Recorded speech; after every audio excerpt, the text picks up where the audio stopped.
বউ গেলে বউ পাবেন আপনারা, বাবা মা গেলে বাবা মা গেলে। আজকে আমাদের ভুলের কারণে আজকে বিভিন্ন বাবা মা আজকে বৃদ্ধ আশ্রমে চলে গেছে। বউ বাবা মা দেখতে পেলে বউ ছেড়ে দেন, বউ দরকার, বউ গেলে বউ পাবো, কিন্তু বাবা মা আপনি পৃথিবীতে দেখাচ্ছে এই বাবা মা খারাপ দেবে না। আসসালামু আলাইকুম, আমি রিয়ামণি। ইতিমধ্যেই হিরো আলম একটা কথা বলছে যে তার বাবার অসুস্থতায় আমি ছিলাম না। সম্পূর্ণই ভিত্তিহীন কথাটা। তার বাবার অসুস্থতায় আমি কিভাবে ছিলাম না বলেন? তার বাবার অসুস্থতায় আমি বগুড়া ছিলাম, রমজান মাসে আমি বগুড়াতেই ছিলাম। বগুড়া হসপিটালে যখন ভর্তি করানো হয় সেখানেও আমি ছিলাম।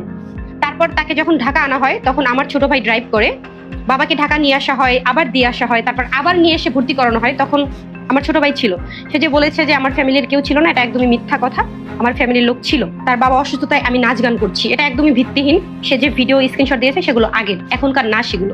এখন আপনাদের মনে প্রশ্ন উঠতে পারে যে এই বিষয়টা কেন আসলো, সে আমাকে কেন ব্লেম দিচ্ছে।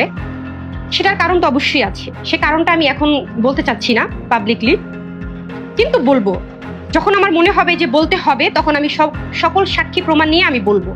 সে বলছে যে তার বাবার মৃত্যু হওয়ার পরও আমি তাকে দেখতে যাইনি। তার বাবার মৃত্যু হওয়ার পর যখনই আমি জানতে পারলাম তখনই আমার ছোট ভাই তাকে কল দিয়েছে। সে সরাসরি আমাকে হুমকি দিয়েছে আমার ছোট ভাইয়ের মাধ্যমে। তাকে বলেছে যদি আমি সেখানে যাই আমাকে সে মেরে ফেলবে। তো বুঝতেই তো পারছেন, একটা মানুষ যেখানে মারা গিয়েছে সেখানে আমি গিয়ে আসলে আরেকটা ঝামেলা করতে চাইনি বিধায় আমি যাইনি। যে মেয়ে বাবা হসপিটালে থাকাকালীন আমার অর্ডার ছাড়া পর পুরুষ নিয়ে গেছে এবং সে পুরান সুই ভাত উঠলে বলছে জীবনে মদ খাবে না, বাড়ি যাবে না। তার মেয়ে হচ্ছে কয়েকদিন পরে আমাদের ক্যাসেল এসে বাড়ি গেছে, এই বিভিন্ন ছেলেরা নাচ গান করছে। আপনি ভিডিওগুলো দেখবেন, সে মনে করেন যে মেয়ে স্বামীর কথা শুনে না শুনে সে মনে করেন বাড়ি যায়, নাচ গান করে, ভিডিও ক্যাসেল হলে সে অন্য পরপুরুষ চলে গেছে। যে অন্য পরপুরুষের সাথে গান করে, যে তার সাথে আমাদের অনুমতি দিলে গান করতে হয়, সে আমার থেকে অনুমতি দিলে গান করছিল। আর আমি যদি কোনো মিথ্যা কথা বলি আল্লাহ আমার জবান বন্ধ করে দেয়। আমার এই কথা বলতে মিথ্যে, আল্লাহ আমার জবান বন্ধ করে দেয়। জেল খাটার পরে সুমির সাথে কিন্তু আমার কোনো সম্পর্ক, সুমির সবার সাথে আর কোনো সম্পর্ক থাকে না। জেল থেকে বাড়া কিছুদিন পরে সুমির সাথে সে অন্য জায়গায় সে কিন্তু একটা বিয়ে করে।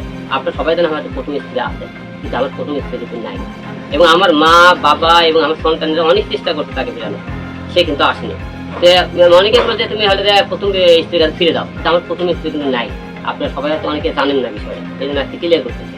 দ্বিতীয় স্ত্রী মনে করেন নুসরাত জীবনে যখন ছিল, আপনি যেমন নুসরাতে মনে করেন সে করলে কি আরেক বোনের সাথে কিন্তু সে চলে যাওয়ার করলো, সে যাওয়ার থেকে কি করলো হিজল যে আমার কথা যে সমস্ত কথাগুলো বলছে রিয়া মনে যে মনে করেন সে কিন্তু বাড়ি ড্যান্স করতো, সেখান থেকে তার সাথে পরিচয় হয়।